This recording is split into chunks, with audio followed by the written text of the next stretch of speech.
Shalom and welcome back to Israel with Elin.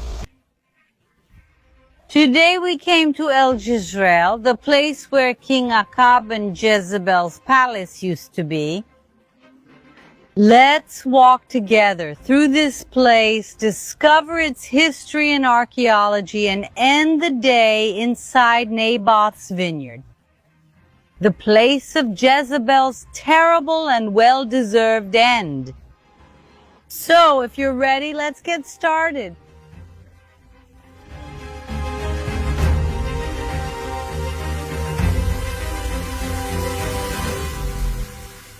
Ahab became king of Israel in 873 before Christ, and he was one of the most famous kings, but not because of his buildings or achievements, but because of his wife and his idolatry.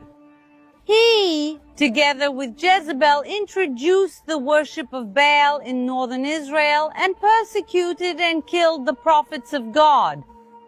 And this infamous couple lived part of their reign here in the biblical city of Jezreel. Ahab was king of the entire kingdom of Israel. There were dozens of cities in his territory. So why did he and his dynasty choose Jezreel specifically to serve as the second capital? A place to have a palace here?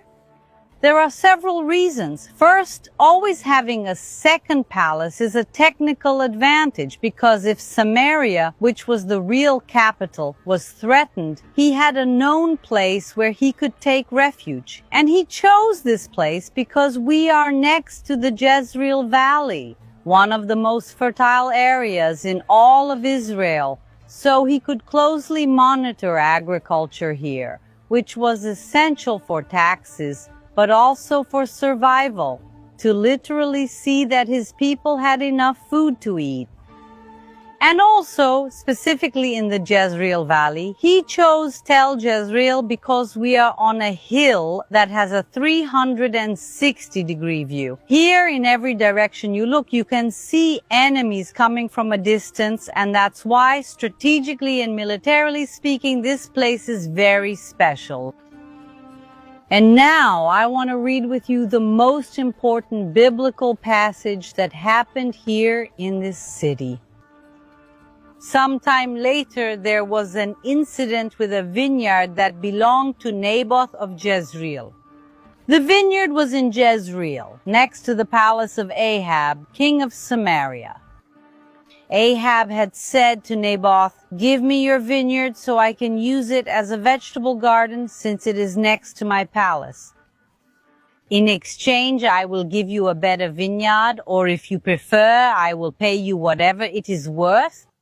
Naboth, however, replied, "The Lord forbid that I should give you the inheritance of my ancestors." Then Ahab went home upset and angry. He lay down on his bed, turned his face to the wall, and refused to eat. Jezebel, his wife, said to him, "Is this how you act as the king of Israel? Get up and eat. Cheer up. I will get you Naboth the Jezreelite's vineyard."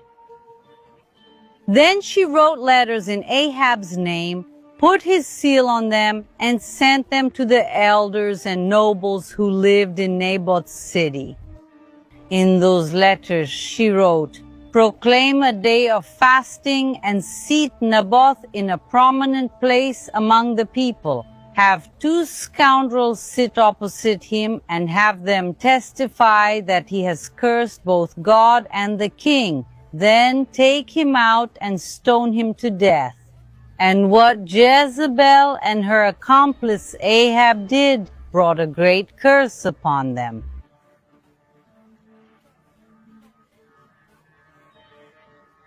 Today we have to look for where all of this began in Ahab's palace. Archaeology in Israel often comes with adventures and also physical challenges. To show the most incredible places in Israel, we've already climbed mountains, gone down to the lowest place on earth, entered caves, and today we're doing this hike. Honestly, this place doesn't have a single spot of shade today. It's starting to get hot, but I promise you it's going to be so worth it. And actually, it already is, because look where we've arrived. This building right behind us is what archaeologists believe to be the palace of Jezebel and Ahab. We know that the capital was in Samaria, but they had a second main building here. And why did I say building? Because the Bible doesn't say they lived in a palace, but rather in an aichal. Aichal is a Hebrew term used for a very large structure, which can be a palace, a castle, or a great fortification, or even the Temple of Jerusalem was sometimes called aichal. So when we say there was a palace here, don't just imagine a palace. Imagine a gigantic complex, and that's exactly what the archaeologists discovered. When they excavated here, they discovered this colossal, rich, wonderful building, as well as 4 protective towers and walls, which we'll see in a bit, that were also found. But of course, the main part is here, where Jezebel and Ahab probably lived during part of the year, most likely in the winter. So come with me so we can explore more. Look how amazing this is. We are walking inside the remains of this fortified palace where Jezebel and Ahab lived. And it's incredible to think that archaeologists confirmed the biblical story here. This palace has been dated to the Iron Age 2B period, which is exactly the reign of Omri and Ahab.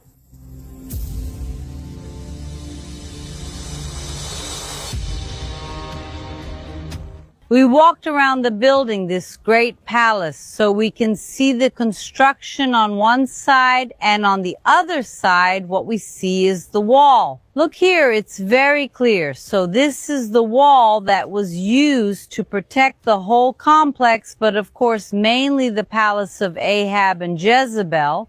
This here is the wall, and many people when they pass by don't even realize there's something here, and it looks like a complex of rooms, but this is actually the protective wall. But it's a different kind of wall that existed in the ancient world. It's called a casemate wall.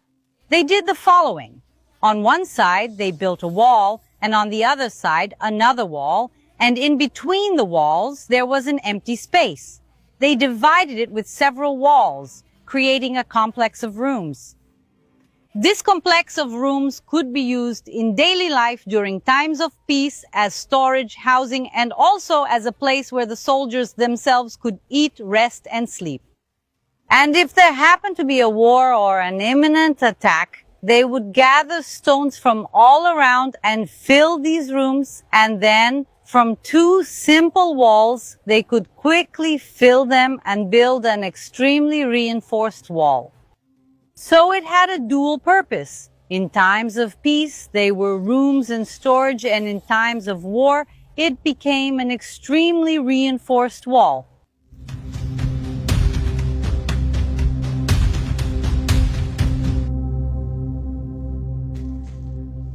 We can see that this building is quite different from everything we've seen so far.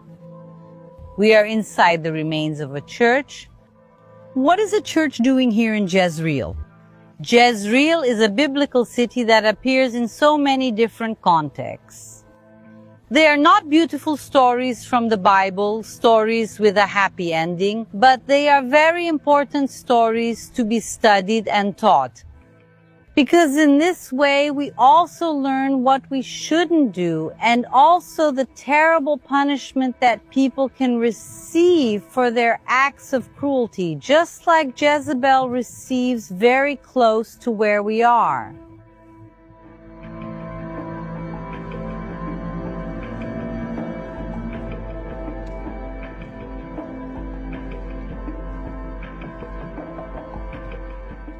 Back here we can see Kibbutz Jezreel. It was founded in 1948 and it is named after the biblical Jezreel. But what is very interesting is that this kibbutz is dedicated to agriculture. And when the archaeologists started excavating here, one of the things they wanted to learn about was biblical agriculture, more specifically Naboth's vineyard. One of the most well-known stories from this place is related to grape farming and the production of juice and wine. And that's why they asked the kibbutz, which does agriculture throughout the area, and they asked them, have you by any chance tested the soil here to see what kinds of plants are most suitable?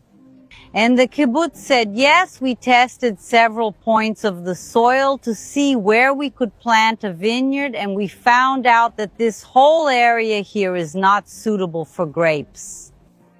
However, the other side of the hill is, we tested it and saw that it's a very good soil for growing grapes and consequently for wines and vineyards. However, the geographic space there is not large enough to grow grapes on a large scale to produce wine in the industrial quantities they would like. In summary, what they discovered is that it's an extremely suitable place for growing grapes, but you can't grow infinite quantities of grapes there. A limited area for grape production was found on the other side, and then when the archaeologists excavated there, what did they find? Exactly a vineyard. The vineyard probably belonged to Naboth, and now we're going there to see it.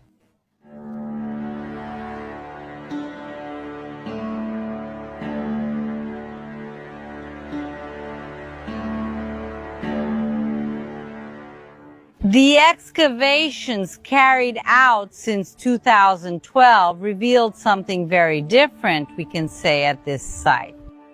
More than 100 gigantic wells were found here, like this one right beneath our feet. These are wells carved into the rock in a shape that resembles an ancient jar. And what were all these underground places used for? It is believed that they served as storage. Some of them were used as cisterns for water, while others were used to store food and drinks. That's because here in Israel, for much of the year, the climate is very hot. And right now, we're in a hot season. We can feel the sun above us, so food would spoil very quickly. So what they did was dig these underground wells and store food down there, where it could last for many, many years in a much milder climate. It is also believed that some of these wells were used to store wine, jars and jars of wine. And this is also connected to the story of Ahab and Jezebel. The king and queen collected taxes from their people. The whole point is that at that time, the use of coins was not something common or normal in this region of the world. So how did people pay their taxes? With food and drink, usually non-perishable things, wine, grains, dried fruits. So all the time here in the palace, they received a very large amount of food and drink to be stored. And probably this was the treasury of the taxes of Ahab and Jezebel here at Tel Jezreel.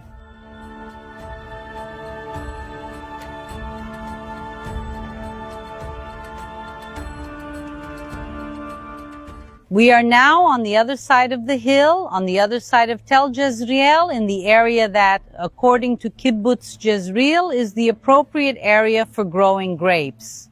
However, we don't expect the plants to survive for 2,900 years, which is the time of Naboth, Ahab, and Jezebel. However, yes, we have archaeological evidence that there were vineyards here, grape cultivation, and the production of juice and wine. And really, what better archaeological proof could we have than this juice and wine factory? And now I want to teach you how they made wine in the time of Naboth. This whole area was full of vineyards, and then they would bring the grapes and fill up this entire space where I'm standing now. They would bring several people here and they would stomp on the grapes barefoot. Why barefoot? because the sole of the shoe, since it's hard, could break the grape seeds and make everything here taste bitter. So they would take off their shoes, put them aside, wash their feet, and then they would come in here, step on the grapes, and what came out was a mixture of juice with the skins and seeds. All this mixture would flow down this channel and fall into this area here where it would stay open to ferment for 3 days. And we see that there are 2 fermentation tanks here, one here on the side and the other one further back. After those 3 days, the family who owned the vineyard would come back here. They would strain all this mixture, meaning they would remove everything that wasn't juice. They would strain it, put only the juice into jars, and we can see that there are spaces prepared here where the jars could be placed. The jar would then be sealed, and a second fermentation process would begin. And with this second fermentation, the juice would eventually turn into alcoholic wine. What is so special about this vineyard? Was it Nabote's inheritance? But what does that mean? Let's take another look at the vineyard. Imagine a job with a large number of grapevines around us, which needed to be big and already have many years in order to produce a large quantity of grapes. The grapevines had to be maintained. The grapes needed to be harvested, brought here, stomped on, the wine drained here, left to ferment, then strained, put into jars, and the jars taken to be sold. It was phenomenal work to have a juice and wine industry at that time. And that's why Naboth didn't work here alone. He worked in this place with his children, and before them his parents and grandparents, and after him his next generations as well. The inheritance was indeed the land, but it was also the agricultural knowledge. It was his and his family's livelihood. If he simply sold this land, he would be putting his financial future and that of his descendants at risk. Because if you give me this vineyard, I can guarantee you that I will have no idea how to turn it into a successful business. But the knowledge that was passed down from generation to generation, that learning was also part of the inheritance. In fact, you inherit not only the plants, not only the land, not only the factory, but also the knowledge of what to do with it. And maybe he could get another vineyard somewhere else, but maybe with a different type of soil, with a different type of climate. Maybe he wouldn't be able to have a successful vineyard somewhere else. So he wanted to secure his future and the future of his own generations through his agricultural knowledge and also obviously through the land. And because of all this, Naboth decides not to sell his vineyard to King Ahab, which was something very courageous. Ahab goes back to his house, lies there sad on his bed, and his wife Jezebel, seeing him upset, asks, "Why are you so sad?" And he tells her what had happened. And Jezebel then says, "Don't worry, the vineyard will be yours." And then Jezebel comes to her husband and says, "I got Naboth's vineyard for you, it's yours." And he is happy about it and takes all this land for himself. Look at something interesting here. He doesn't ask her how she got it. He hears a no and his wife gets it. He doesn't ask himself or ask her how she got it. And maybe it's because deep down he already knew that her ways weren't the right ways. And one more thing that the biblical text doesn't tell us, but that we have to think about on this subject. Naboth dies, but even if he had died of natural causes, this vineyard shouldn't have ended up in the king's hands. This vineyard should have remained as Naboth's family's inheritance. And where is Naboth's family? Why don't they receive this vineyard? So besides the fact that she killed Naboth, she committed at least one more crime. or fraud by stealing this land from the heirs or by killing and threatening his family. One way or another, she manages to get this land by committing yet another crime and gives it to Ahab. And what consequences will they face because of this? They were cursed. The prophet Elijah goes to meet Ahab and says the following: "In the place where the dogs licked Naboth's blood, they will also lick your blood." That's right, your blood. Why did you sell yourself to do what God disapproves of? I will bring disaster upon you, I will consume your descendants, and I will eliminate from your family every male in Israel. And concerning Jezebel, the Lord says, the dogs will devour Jezebel by the wall of Jezreel. I will not bring this disaster during your reign, but during the reign of your son. And as it was prophesied, it happened first with Achab. He was wounded in battle, and his blood runs down his chariot. He then dies from his wounds and was buried. And that chariot with his blood was taken to a pond to be washed. And there the dogs licked the blood, fulfilling the prophecy. Then his son Ahaziah becomes king, but he dies after only 2 years. And then his other son, Joram, rises to power, and he rules together with his mother Jezebel. But their reign was also numbered. How does that happen? The prophet Elisha anoints a man named Jehu to be the next king of Israel and to put an end to Joram and his entire family. And then Jehu comes to meet Joram here in the area of Jezreel. And see how there are no coincidences. Of all the places they could have met, the meeting between the two ended up happening here on Naboth's land. And there is a conversation between the two. And when Joram, Jezebel's son, realized where he was and what was happening, he decided to turn his back and run away. And when he starts to run away, he takes an arrow between his shoulders. An arrow in the back that reaches his heart. So he dies here. Fulfilling the prophecy that Elijah had made a few years earlier. And what was the fate of the terrible Jezebel? Jehu also goes to her, but where was she? Up here in the palace? It's even written that she had put on makeup. She was all dolled up. Even with her life at risk, even with a rebellion on the way, we can see that her priorities are at least a little strange. And Jehu goes to her, but Jehu was outside the walls. She was up on a tower, and he couldn't reach her. But Jehu didn't need to. He looks at the eunuchs, at the people who were with her, and says, "Are you with her or with me?" Then Jehu ordered, "Throw this woman down." They threw her down, and her blood splattered on the wall and on the horses, and Jehu trampled her. And then she falls to her death, ending her days betrayed and alone. And it makes a lot of sense because everything terrible she had done over the years, God was watching, and the people around her were too.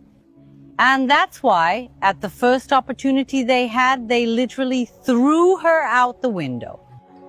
A truly terrible and lonely death. And her body, what happened to it? Jehu, even though he didn't like Jezebel at all, understands that she was practically the queen and that she should be honored and buried in a proper way. However, that wasn't possible, because between the time she was thrown from the window and when they came to get her body, a few hours had passed. And the wild animals came and ate her remains.